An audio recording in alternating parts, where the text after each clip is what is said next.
Let me first ask you about this immigration cap, because it's also not a solid cap. I think there are clauses to say in case of an emergency it can be blown out. But it is a concession to a more kind of right-wing populist CSU that's drawn even further in that direction by the AfD's success in Bavaria. Is this a bad sign?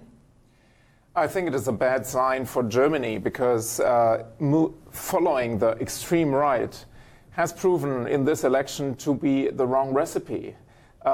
In those federal states where the Christian Democrats were very much following what the AfD, the extreme right, says, their results were even worse than in the overall nationwide results. So I think it's bad to follow this path.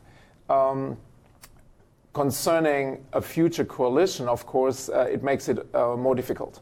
Well, this is essentially Merkel did this to make coalition talks even possible, right? She was having trouble kind of holding the union together in a sense. I don't know if I should go that far, but she needed to smooth things over at least before she could even talk to your party, the Greens, and the FDP about a coalition. When are those talks going to start? What needs to happen now mechanically for the coalition talks to start? It all depends on the Christian Democratic Party. We are ready to start preliminary talks to find out if opening up real negotiations on a coalition would make sense. But the Christian Democrats apparently are not ready yet. This has two reasons. The one is the regional election in Niedersachsen, Lower Saxony, next Sunday. I think it's not a good sign for the country that you wait for a regional election to happen before you start talks on the national government. It shows the weakness of the Christian Democrats. And then they have to sort things out among themselves. So the problem in this moment is not so much the Green Party or the Free Democrats. It's the Christian Democratic Union that is not able to start talks. Guy? Gerhard, good morning. It's Guy in London. The story of the morning is the breakdown in relations between the United States, Washington, and Ankara, Turkey. Turkey is obviously a big feature of the political landscape in Germany. Do you anticipate that a fourth Merkel term will bring détente with Ankara? And is that something that you would welcome? It's very, very difficult to foresee what the next government will do because it's not even clear who will form it and how it will look like.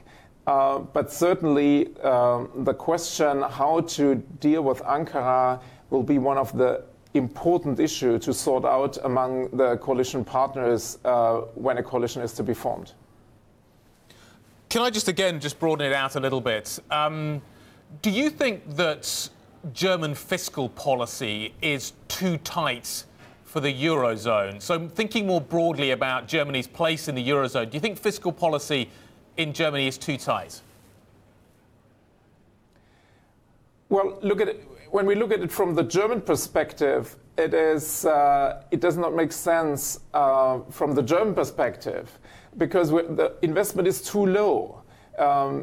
Recent years, we did not make up for the net investment was too low.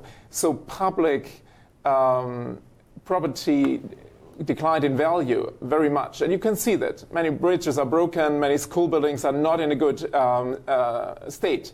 So we think we should increase investment. That is good for Germany, and it can also help the disequilibrium in the Eurozone. It is pretty shocking how out of shape the Autobahn is. People always talk about this as kind of a great German miracle, and yet their construction sites, almost the entire length in every direction. Where do you think the investment is needed most? I mean, the FDP talks about digitalization. We here in Berlin don't really have a major airport. Where do you think Germany needs to invest the most?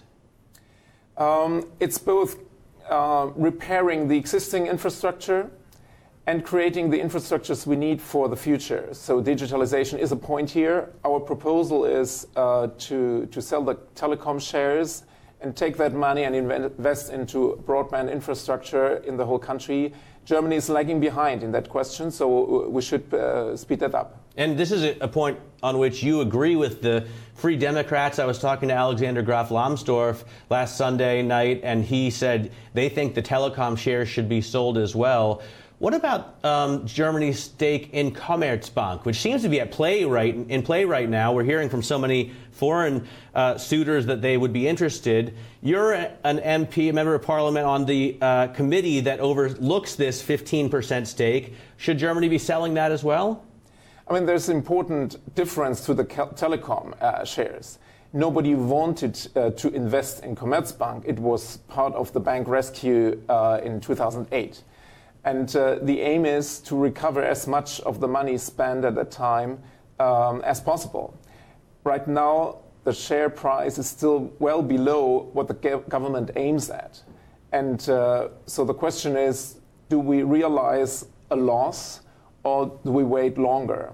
I think the next years will be decisive, but I'm cautious to say we should sell right now at any price. That would be a dogmatic position. I think we should look from the taxpayer perspective and make sure it's really a good deal.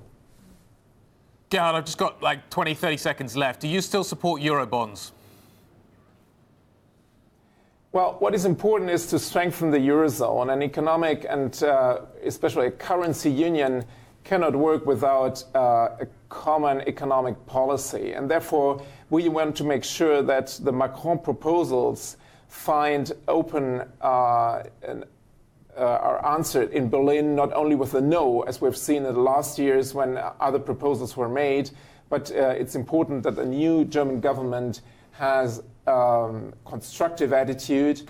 And for us, it's very important to speed up investment in the Eurozone.